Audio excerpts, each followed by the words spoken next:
Hello students, स्वागत है आपका अपने YouTube channel learn with Deepak Panchal sir में। और आज हम लेकर आए हैं आपके लिए क्लास 9th का चैप्टर 8 क्वाड्रिलेटरल्स, जिसमें आज हम पढ़ेंगे इंट्रोडक्शन के बारे में और जो कि इसका पार्ट 1 होने वाला है। तो चलिए शुरू करते हैं। और हमारा फर्स्ट हेडिंग है बेटा क्वाड्रिलेटरल। ठीक है कि व्हाट इज क्वाड्रिलेटरल। तो a plane figure bounded by 4 line segments. ठीक है, एक प्लेन फिगर जो कि 4 लाइन सेगमेंट से मिलकर बना होगा इज कॉल्ड क्वाड्रिलेटरल। जैसे ये डायग्राम है, यहाँ पर ए बी सी डी, ठीक है, एक क्वाड्रिलेटरल है। अब देख लेते हैं कि क्वाड्रिलेटरल में क्या क्या होता है। तो in a quadrilateral we have first vertices. ठीक है, vertices points A B C D, मतलब कि जो यहाँ पर पॉइंट ए है, ये पॉइंट बी है, ये पॉइंट सी है और ये वाला पॉइंट डी है। इन सभी पॉइंट्स को क्या कहेंगे बेटा?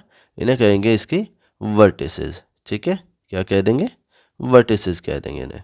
ठीक है, सेकंड पॉइंट हमारा आएगा साइड्स। तो देखिएगा कि इन्हें भी दो वर्टेक्स के बीच में जो लाइन सेगमेंट होगा उसे ही हम क्या कहेंगे? इसकी साइड कहेंगे। जैसे पॉइंट ए और पॉइंट बी के बीच में ये है ए बी। ठीक है, तो इसे इसकी साइड कहेंगे। सिमिलरली बी सी, मतलब बी और सी के बीच में जो लाइन सेगमेंट आएगा वो साइड होगी। सिमिलरली सी और डी, इनके बीच में जो आएगा उसे भी क्या कहेंगे? साइड कहेंगे, जो कि सी डी होगा। और ऐसे ही ए डी, ये भी इसकी क्या हो जाएगी बेटा? साइड हो जाएगी। ठीक है, नेक्स्ट है हमारा बेटा डायगनल्स। ठीक है, डायगनल क्या होंगे? ए सी और बी डी। मीन्स कि देखिए अपोजिट वाले वर्टेक्स को ज्वाइन करने से जो लाइन सेगमेंट बनेगा उन्हीं लाइन सेगमेंट को क्या कहेंगे? डायगनल कहेंगे। जैसे ए और सी अपोजिट वाले वर्टेक्स है, उन्हें ज्वाइन करेंगे तो यहाँ पर एक डायगनल बन जाएगा। सिमिलरली जो बी और डी है, ठीक है, ये दोनों अपोजिट वाले वर्टेक्स है, इन दोनों को ज्वाइन करने से भी जो लाइन सेगमेंट बनेगा इसे भी क्या कहेंगे? डायगनल कहेंगे।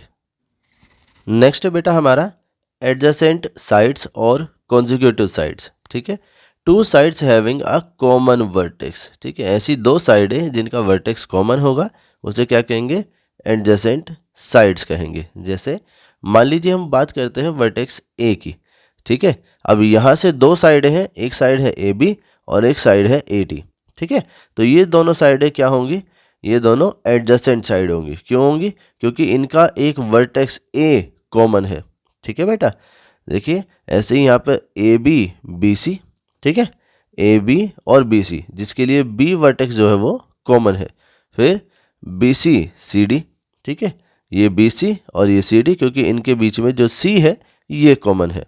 वैसे ही सी डी और डी ए, ठीक है, सी डी और डी ए जिसमें डी वर्टेक्स कॉमन होगा, और डी ए बी जिसमें ए वर्टेक्स कॉमन होगा। ठीक है, आई होप कि एडजेसेंट साइड कैसे आप पता करेंगे ये आपको क्लियर हो गया होगा। अभी आगे देखते हैं। और नेक्स्ट है बेटा हमारा अपोजिट साइड्स। ठीक है, अब अपोजिट साइड क्या होंगी?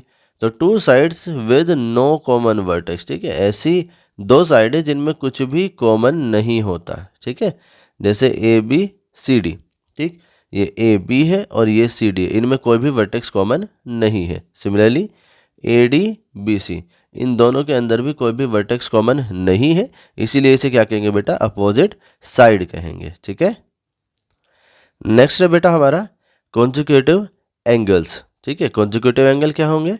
कि to angles having a common arm. ठीक है, जिसमें एक कॉमन आर्म होगी। देखिएगा ज़रा कि जब भी हमें कोई एंगल फॉर्म करना होता है तो इस तरीके से करेंगे। ठीक है, जैसे मान लीजिए ये वाला पॉइंट हमारा ए है और इधर ये हमारा जो पॉइंट है वो बी है, और बीच में जो दोनों की कॉमन है ये वर्टेक्स है, मान लीजिए ओ।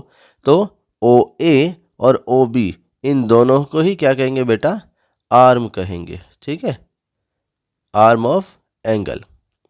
ठीक है, तो ओ ए और ओ बी दोनों ही क्या है? ये आर्म है। ऐसे ही कॉन्जिक्यूटिव एंगल क्या होंगे? जिनकी एक आर्म कॉमन होगी। ठीक है बेटा, जैसे मान लीजिए एक एंगल हमारा ए है और एक एंगल हमारा बी है। तो जब आप एंगल ए फॉर्म करेंगे तो यहाँ से एक साइड ए डी आएगी और एक साइड ए बी आएगी। ठीक है, और ऐसे ही जब एंगल बी फॉर्म करोगे तो यहाँ से बी सी साइड होगी और ए बी साइड होगी। तो जो ए बी साइड है वो इन दोनों में ही क्या है? कॉमन है। तो जब कॉमन रहेगा ऐसे एंगल को हम कहेंगे कॉन्जिक्यूटिव एंगल, जैसे एंगल ए और एंगल बी, ठीक है, एंगल बी और एंगल सी। एंगल बी और एंगल सी में बी सी जो साइड है वो कॉमन साइड होगी बेटा, या कॉमन आर्म होगी, ठीक है।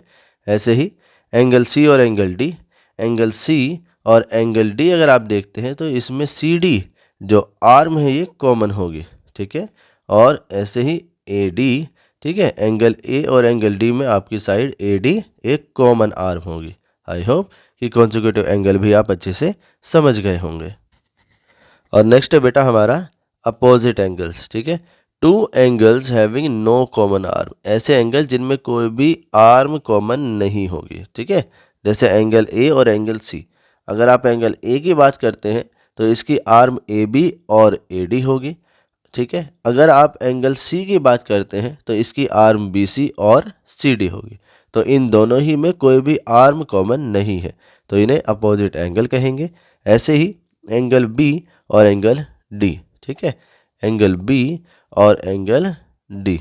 अब एंगल बी देखते हैं आप तो इसकी साइड ए बी और बी सी होगी, और एंगल डी देखते हैं तो इसकी साइड सी डी और ए डी होगी। इनमें भी कोई भी आर्म कॉमन नहीं है, तो इन्हें अपोजिट एंगल कहेंगे। आई होप कि क्वाड्रेटल और इसमें जितने भी पॉइंट होते हैं ये आपको क्लियर रहे होंगे।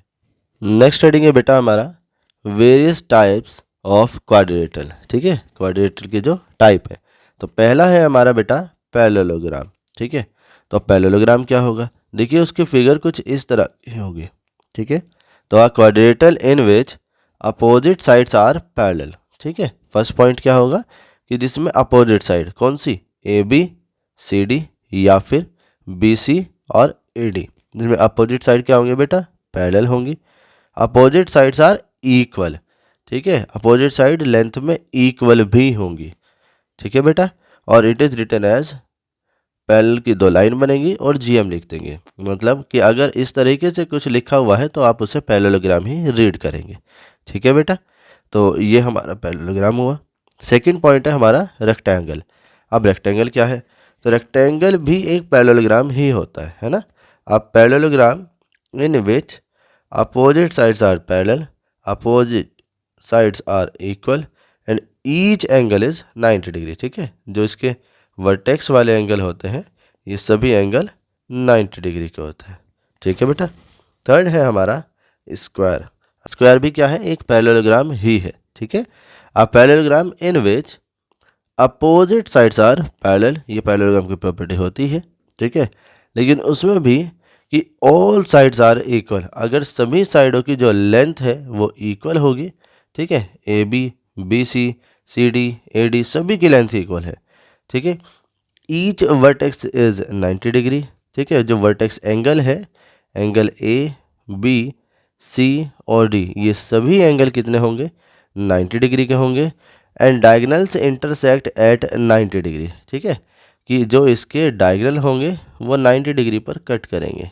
जैसे यहाँ से ए और सी को ज्वाइन करेंगे तो ये एक डायगनल है, इधर से बी और डी को ज्वाइन करेंगे तो ये भी एक डायगनल है, और ये डायगनल एक दूसरे को 90 डिग्री पर कट करते हैं, ठीक है। तो ये क्या हो जाएगा, स्क्वायर की प्रॉपर्टीज हो जाएंगी। चलिए अब आगे देख लेते हैं।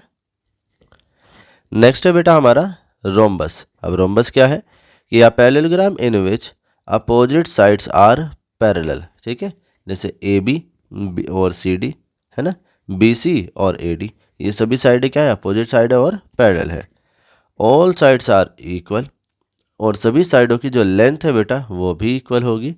और डायगनल इंटरसेक्ट एट 90 डिग्री, और जो इसके डायगनल है वो 90 डिग्री पर कट करेंगे। लेकिन एक चीज़ ध्यान रखिएगा कि ये सभी प्रॉपर्टी इसकी स्क्वायर वजह से है ना।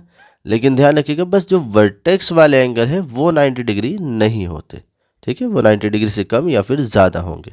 अगर 90 डिग्री हो जाएंगे तो वो स्क्वायर होगा, और स्क्वायर को ही अगर थोड़ा टिल्ट कर दिया जाए तो वो एक रोम्बस बन जाता है। और नेक्स्ट है बेटा हमारा ट्रेपेजियम। अब ट्रेपेजियम क्या होगा, तो अ क्वाड्रिलेटरल, ठीक है, एक ऐसा quadrilateral in which one pair of opposite sides are parallel, ठीक है। जैसे सी डी और ए बी ये दोनों अपोजिट साइडों के पेयर हैं, ठीक है, और दोनों पैरेलल भी हैं। The line segment joining the mid point of non parallel sides of trapezium is called median, ठीक है, जो नॉन पैरेलल साइड है, जैसे यहाँ पर BC साइड है, ठीक है, और AD साइड है। अगर इन दोनों के मिड पॉइंट को ज्वाइन कर दें, जो ये लाइन सेगमेंट बनेगा, इसी को क्या कहेंगे बेटा, मीडियन कहेंगे, ठीक है।